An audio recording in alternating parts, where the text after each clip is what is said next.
నమస్తే అండి, ఎలా ఉన్నారు అందరూ? బాగున్నారా? నేనైతే బాగున్నానండి. మీ అందరికీ అమ్మవారి ఆశీస్సులు ఎల్లప్పుడూ ఉండాలని కోరుకుంటూ ఈ రోజున చాలా శక్తివంతమైన ఒక పరిహారం గురించి మనం తెలుసుకోబోతున్నాం. మరి పరిహారాన్ని చేయడం వల్ల కలిగే ఫలితాలేంటి, ఎవరు చేసుకోవాలి, ఇవన్నీ కూడా చెప్తానండి వీడియోలో. ముందైతే ఒక చిన్న రిక్వెస్ట్, ఈ వీడియోకి ఒక చిన్న లైక్ చేయడం మాత్రం మర్చిపోకండి. కొత్తవారు ఎవరైనా ఉంటే అనేక రకాలైన సమస్యలకు సంబంధించిన పరిహారాలు మన ఛానల్లో ఉన్నాయండి. మీరు ఒకసారి ఛానల్లోకి వెళ్ళి చూసి మీ సమస్యకు సంబంధించిన ఒక పరిహారాన్ని మీరు ఎంచుకొని ప్రయత్నం చేయండి. మీకు వచ్చిన మార్పుని, రిజల్ట్ని నాతో షేర్ చేసుకోవడం మాత్రం మర్చిపోకండి. మన ఛానల్కి సబ్స్క్రైబ్ కండి, బెల్ బటన్ ప్రెస్ చేయండి, ఆల్ అనే నోటిఫికేషన్ని తప్పకుండా ఆన్లో పెట్టుకోండి. అలానే వీడియోని ఎండింగ్ వరకు చూడండి, అన్ని విషయాలు తెలుస్తాయి. సరేనండి, ఇక మనం పరిహారం మాటకు వెళదాము. ఇక ఈ పరిహారానికి మనకు కావాల్సిన వస్తువులు ఏంటో ముందైతే చూద్దాము. పసుపు, అలానే కుంకుమ, అలానే ఒక వైట్ కలర్ పేపర్, ఇవి మాత్రమే కావాల్సి ఉంటుందండి. చాలా చిన్న పరిహారం, అతి శక్తివంతమైన పరిహారం ఇది. ఈ పరిహారాన్ని మీరు చేయడం వల్ల ధనవంతులు కావడానికి ఎక్కువగా అవకాశాలు ఉంటాయి. కోటీశ్వరులు అవుతారు. అధిక ధనం, అపారమైన ధనాన్ని మీరు సంపాదిస్తారు. ధన సమస్యలు తగ్గిపోతాయి. డబ్బు నిరంతరం మీకు వస్తూ ఉంటుంది. డబ్బుకు లోటు లేకుండా ఉండడానికి రూపాయి ఖర్చు లేని పరిహారం అని చెప్పుకోవచ్చు. ఈ పరిహారాన్ని మీరు చేయడం వల్ల మీకు పేరు ప్రతిష్టతలు వస్తాయి. ధనానికి సంబంధించిన ప్రతి పనిలో విజయం మీ వెంటే ఉంటుంది. మీరు చేయడం వల్ల మీకు ధనాకర్షణ అనేది పెరుగుతుంది. సరే, ఇక ఈ పరిహారాన్ని ఎవరు చేయకూడదు, ఎవరు చేయవచ్చు అనేది చెప్తాను ఇక్కడ. ఆడవారైనా మగవారైనా ఎవరైనా చేయొచ్చు, కానీ ఆడవారు నెలసరి టైంలో ఉన్నప్పుడు మాత్రం చేయకూడదు. ఇంకా మీ ఇంట్లో ఎవరైనా కుటుంబ సభ్యులు మరణించి ఉన్నప్పుడు, పెద్ద కర్మ కాకుండా ఉన్నప్పుడు చేయకూడదు మీరు. ఇంకా పిల్లలు పుట్టారు, మైలుంది, అలాంటప్పుడు కూడా చేయకూడదు మీరు. ఇంకా ఆడపిల్లలు పెద్ద మనిషి అయినప్పుడు కూడా చేయకూడదు. నెలసరిలో ఉన్నవారు కాకుండా మిగతా కుటుంబ సభ్యులు ఎవరైనా చేయొచ్చు, ఇబ్బంది ఏమీ లేదండి. ఇక పరిహారాన్ని మీరు చేసేటప్పుడు తలస్నానం అనేది చేయనవసరం లేదు. మామూలు స్నానం చేసే పరిహారాన్ని చేసుకోవచ్చు. మరి ఎలా చేయాలనేది చెప్తాను. చాలా సింపుల్గా ఉంటుందండి, కానీ మీరు నమ్మకం పెట్టి చేయాలి. నమ్మకం తక్కువగా ఉన్నప్పుడు చేస్తే పెద్ద ప్రయోజనం అయితే ఉండదు.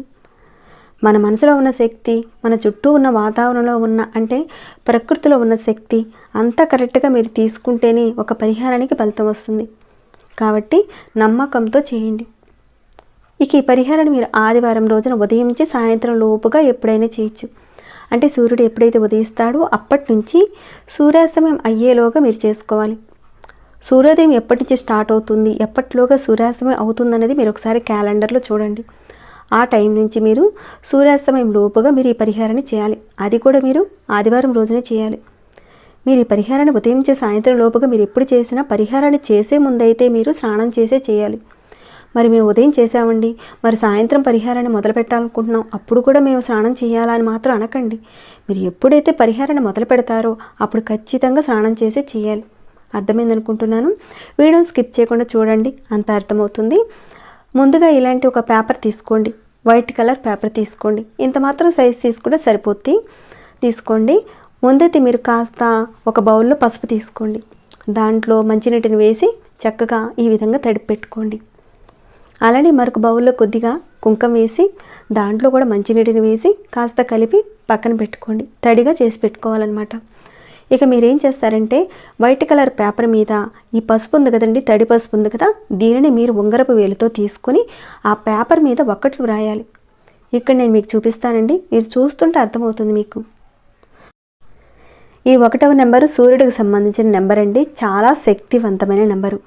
సూర్యుడు యోగించినప్పుడు అధికంగా మీరు సంపాదిస్తారు, ఉద్యోగం సంపాదిస్తారు, ధనం రావడం అనేది పెరుగుతుంది. ఎవరి జాతకంలో అయితే సూర్యుడు బలంగా ఉంటాడో వాళ్లకు అపారమైన ధనయోగం కలుగుతుంది. ఇక్కడ చూడండి, చూపిస్తాను. 1, 2, 3, 4, 5, 6, 7, 8, 9, 10 ఇలా ఒక్కట్లు మీరు 10 ఒక్కట్లు రాయాలి. పసుపుతో 10 ఒక్కట్లు రాయాలి. రాసిన తర్వాత మీరు దీని కింద ఒక మంత్రాన్ని కూడా రాయాలి. ఈ మంత్రం నేను స్క్రీన్పై ఇస్తానండి, మీరు చూడొచ్చు. ఆ మంత్రం ఏంటంటే ఓం సూర్యాయ నమః. ఈ పేరుని మీరు ఉంగరపు వేలుతో రాయాలి, కుడి చేతి ఉంగరపు వేలుతో రాయాలి. దీన్ని మీరు తడి కుంకుమతో కాస్త తడుపుకొని చక్కగా మీరు రాయండి. పసుపుతో అనుకోండి 10 ఒక్కట్లు మీరు రాయాలి. తడి కుంకుమతో ఓం సూర్యాయ నమః అని రాయాలి. ఈ విధంగా రాసిన తర్వాత మీరు మీ పూజ గదిలో చక్కగా కూర్చొని దీపారాధన చేసుకుని మీ మొహం తూర్పు వైపుగా పెట్టుకుని దీపారాధన చేసుకున్న తర్వాత అగరబత్తితో వెలిగించండి. లేదంటే సాంబ్రాణి అయినా సరే చేసుకోవచ్చు. వెలిగించిన తర్వాత ఆ ధూపాన్ని ఆ పేపర్కు కాస్త చూపించండి. మామూలుగా ప్రతిరోజు దీపారాధన ఉదయం చేస్తారు, సాయంత్రం చేస్తారు కాబట్టి మీరు ఉదయం చేసినా సాయంత్రం చేసినా సూర్యోదయం అయిన దగ్గర నుంచి సూర్యాస్తమయం అయ్యేలోగా మీరు దీపారాధన చేసుకుని కాస్త అగరబత్తిని వెలిగించి ఆ పేపర్కు చూపించండి.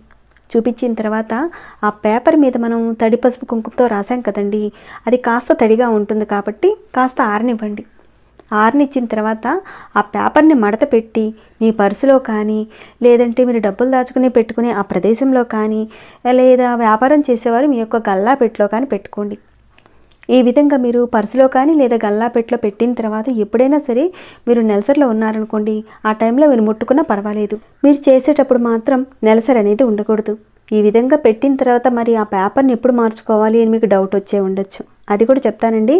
ఆ పేపర్ కాస్త నలిగిపోయినా పాడైపోయినా లేదా చినిగిపోయినప్పుడు మీరు దాన్ని తీసేసి మీ పెరట్లో ఉన్నాక అంటే మట్టిలో కానీ లేదంటే మీ ఇంట్లో ఉన్న మట్టి కుండీలో కానీ కాస్తంత గుంత తవ్వి ఆ గుంతలో పెట్టేసి మట్టితో కప్పేయండి. మళ్ళీ ఆదివారం రోజున ఇదే విధంగా మీరు చక్కగా ఒక కొత్త పేపర్ తీసుకొని ఈ విధంగా చేయండి. ఈ విధంగా మీరు చేయడం వల్ల సూర్యుడి యొక్క బలం మీకు పెరుగుతుంది. ఖచ్చితంగా మీకు ధనయోగం కలుగుతుంది. ధనవంతులు అవుతారు, కోటీశ్వరులు అవుతారు. ఎవరైనా సరేనండి ఈ నెంబర్ రాసి మీ దగ్గర పెట్టుకోండి. నమ్మకంతో చేయండి, మంచి ఫలితాలు అయితే ఉంటాయండి. మరి ఇక ఈ వీడియోని ఇంతటితో ముగిస్తున్నాను. ఈ వీడియో మీకు ఎలా అనిపించింది? నచ్చిందా అండి? నచ్చితే కనుక ఒక లైక్ చేయడం మాత్రం మర్చిపోకండి. ఇంకేమైనా డౌట్స్ ఉంటే కనుక అడగండి, తప్పకుండా రిప్లై ఇస్తాను. ఇంకా సబ్స్క్రైబ్ కాకుండా ఉంటే మన ఛానల్ సబ్స్క్రైబ్ చేసుకొని ప్రతిరోజు మన ఛానల్లో ఉన్న వీడియోస్ని చూస్తూ ఉండండి. మరొక భక్తి వీడియోలో మళ్ళీ మిమ్మల్ని కలుసుకుంటాను. అంతవరకు సెలవు.